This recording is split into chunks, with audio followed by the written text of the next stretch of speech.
Hi, everybody, and welcome. I'm Mike Werner, and today we're going to be talking about cost allocation. Indirect cost allocation is done for manufacturing environments where they're allocating the cost, indirect cost to products or service companies where they're allocating their cost to services. It can be done for just about anything, but today we're going to be focusing on a manufacturer and cost allocation, manufacturing overhead allocation to products. Now in this video, we're going to be looking at traditional overhead allocation, which you probably know something about already. We'll be covering that, but then we're also going to move into a more complicated form of manufacturing overhead allocation called activity-based costing. So let's take a look. How does it work? Well, the first thing that happens is a manufacturer will pool all their manufacturing overhead cost into a single manufacturing overhead account. And so they pool all their manufacturing overhead costs. So let's say manufacturing overhead costs, they're going to pool them into one cost pool. And so maybe they would have supervision. And say their supervision cost is $30,000, $30,000. Maybe they would have factory rent.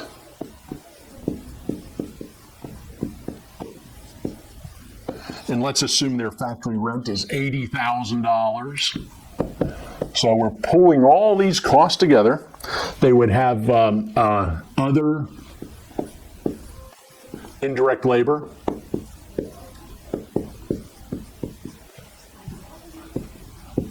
I say other indirect labor because supervision would be indirect labor, but I'm treating that as a separate area. So 60,000. And let's say we have depreciation on equipment. This is depreciation on production equipment in the factory. And let's say that's 280,000. We have supplies used in the factory. So factory supplies of $10,000. And let's assume that our utilities used by the factory are $30,000. So the total of all of these, in a real manufacturer, there would be a ton more. Insurance on the factory, property tax on the factory. We would probably break the utilities down into electricity, telephone, and so forth. But to simplify the example, I'm just going to go with these for now. So anyway, let's go ahead and add these up. And when we do, we find they total $490,000. $490,000 is our total estimated manufacturing overhead for the year. So we're going to be pooling all of our cost, but for now, what we want to do is get an estimate of how much the cost will be for next year so that we can calculate an overhead allocation rate. So they pool all these costs, and then what happens is they allocate them to our products. So let's say we have product A, A1, B, B2, product C, C3, product D, D4, product E, E5, and possibly more. So very creative product designations, don't you think? Oh my God, please. And then what happens is through an allocation process, we would apply this $490,000, the overhead cost, to products. So through cost allocation, we're gonna allocate this cost to our products. So here we go, we're allocating the cost of the products. And what would we use as an allocation base? Typically, manufacturers will use either direct labor hours, so I'm going to put D LH here for direct labor hours, or direct labor cost, or machine hours. Those are the most popular allocation bases. So those are the ones that are most commonly used. Some companies will use perhaps some kind of material cost measure or material measure, but generally speaking, those are the most popular allocation bases that are traditionally used. So what happens is we have this $490,000 in cost. We would divide it, say, by the direct labor hours to come up with a rate, and then based on the direct labor hours consumed to make each of the products, we would allocate the cost. Now, this allocation scheme is very popular, and it's fairly accurate, because these allocation bases are generally correlated to the consumption of manufacturing overhead resources. The direct labor hours in a labor-intensive environment, as direct labor hours go up, probably the amount of manufacturing overhead resources consumed to make a particular product also goes up. So there's a good correlation. Direct labor hours is used for labor-intensive environments, as is direct labor cost. Machine hours would be used for more of an automated process. So now, this has been working great over the years. Companies still use it today, but there are some flaws. One difficulty is these are all what we call volume-based allocation bases. Direct labor hours, machine hours, direct labor costs, all volume-based. As the volume of activity goes up, the more the allocation becomes. But some costs are not incurred based on volume. For example, setup cost. You can set up one time and make 10,000 products, or you can set up one time and make 500 products, or one time and make 12 products. So setup cost happens whenever you begin a production run, and regardless of how many machine hours or direct labor hours or what have you run, you've only got the one setup, you see. So there's a fairly big disconnect. And there are other costs that have the same difficulty. For example, quality testing. You make a production run. How many products do you test?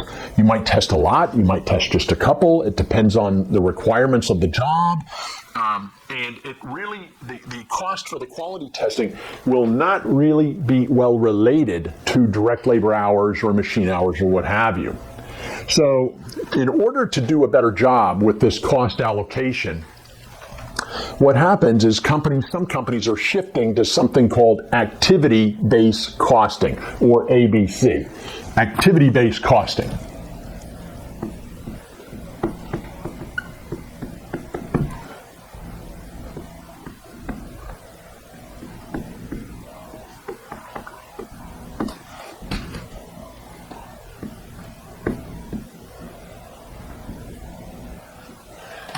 Activity-based costing, or ABC. And when this is used, what companies will attempt to do is to look at activities within the factory and try to come up with activities that they can use to allocate the cost. And these activities are activities that cause the cost to occur. So they're looking for activities that cause cost that can be used to allocate that cost. Now, these are typically called cost drivers. A cost driver is an activity or volume that causes cost that can be used to allocate that cost. Again, cost drivers are activities or volumes that cause cost that can be used to allocate the cost. And then, once we determine these activities, we try to pool the cost associated with these activities. So, for example, the setup cost. You say, okay, we have an activity, we set up our production equipment, it's very expensive, we've got a lot of employees involved doing it and so forth. Let us pool the setup cost separately and then allocate it based on a cost driver, or an activity or volume that causes that cost, such as the number of setups. If you do a setup, it causes the cost. or maybe number of production runs. If you do a production run, you have to set up the equipment. So you can allocate it based on the number of production runs. So we look for a cost driver for setup cost. So then we pool the setup cost. Let me go ahead and do that. Setup cost. And let's assume that the setup cost ends up being $69,000. $69,000. And so what happens is we look at all these things, and we say, okay, of all of these costs here, how much of it is for setup? How much of the supervision, how much of the factory rent, how much of the, and we try to figure it out, and then we move this cost into this other cost pool here, the cost pool for setup cost. And then maybe we'll create another cost pool for production run cost. A major activity we have here is we produce products, we do production runs, we run the equipment for extended periods of time. And so, so now what we can do is pool the cost associated with production runs. Say production run cost.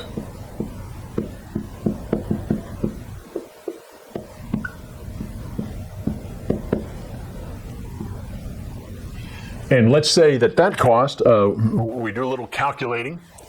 We look at all these things, the factory rent for the area that the machines are occupying, the depreciation on the equipment and so forth. And so we try to figure out how much should be taken to production run cost. And let's assume that we determine that it is $296,000. So $296,000. $296,000 of this $490,000 is for production run cost. Next, let's take a look at quality testing. We test our products for quality. We've got a whole little department set up over there doing this. And so we look at the cost of quality testing.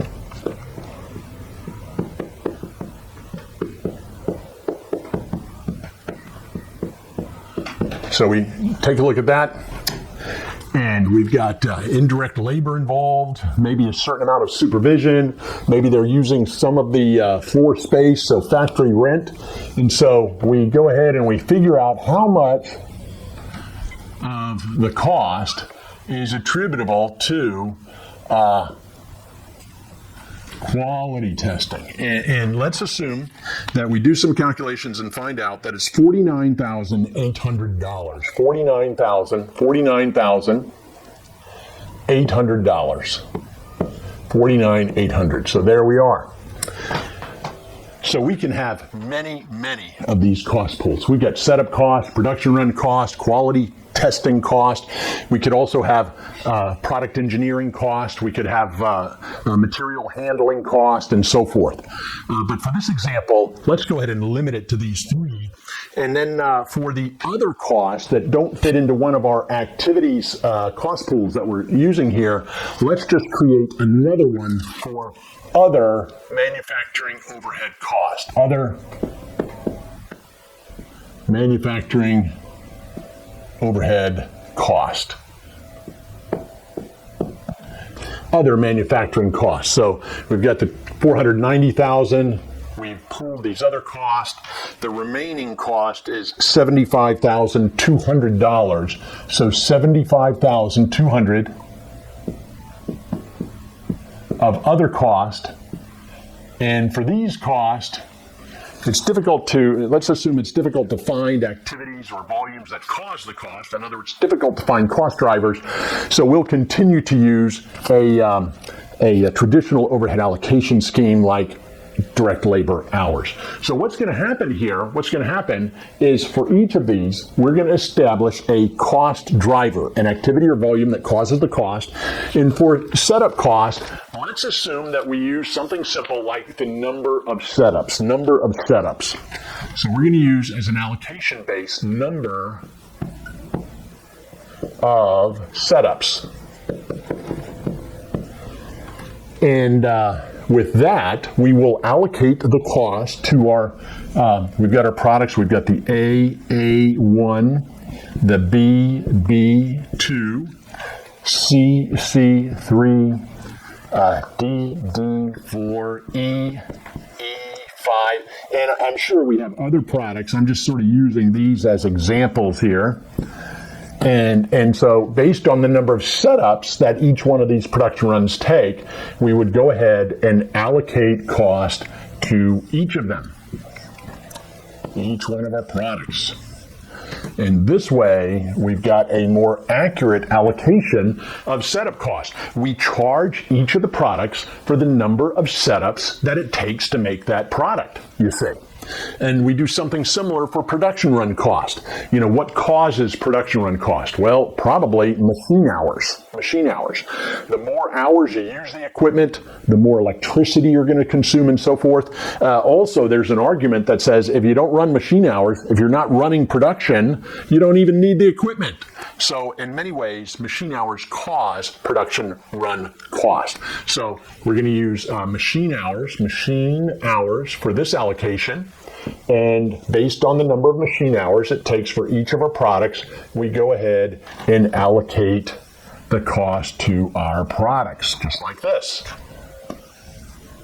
And finally, this product down here. And then for quality testing, we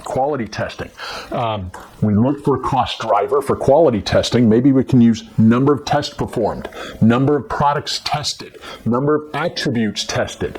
One of those would be, all of them would be good cost drivers. We got to select one of them. Let's use number of tests performed. So number of tests. So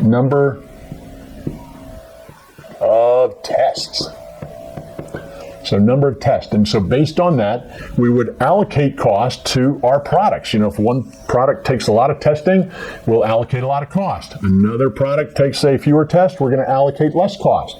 And then a moderate amount of tests. And then so we're going to allocate all of these costs to our products. And then finally, if we've got some costs left over for which we cannot come up with a cost driver, you know, we just can't figure one out. Maybe property taxes. You know, what cost driver do we use? What activity or volume that causes cost can we use to allocate the cost to products? We can't come up with one. So for these other costs, perhaps we continue to use a traditional overhead allocation base, one that's correlated to the occurrence of cost, such as direct labor hours. Let's say we're going to use direct labor hours, and we allocate the cost to our products using direct labor hours.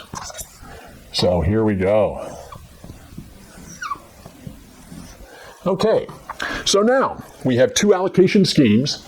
Traditional overhead allocation, where we take the $490,000 and allocate it to our products based on one allocation base. There's one allocation made, there it is. It's fairly accurate because the allocation base is generally correlated to the consumption of manufacturing overhead resources. And then we have this one, activity-based costing. Oh boy, looks a little more complicated. Looks a little more costly to manage as a system, and it is. But it's more accurate because we charge products for the manufacturing overhead resources that they consume. So it's got a huge advantage in that it's more accurate. Also, it helps with cost control. We'll talk about that a little bit later. So what are the phases that we've got to learn about to actually do this? Well, one of the things that we've got to learn about is determining these amounts here. Look at these amounts. How did I get those amounts, you know? And so how much cost goes into each one of these pools, okay? As it turns out, this is a pretty important question.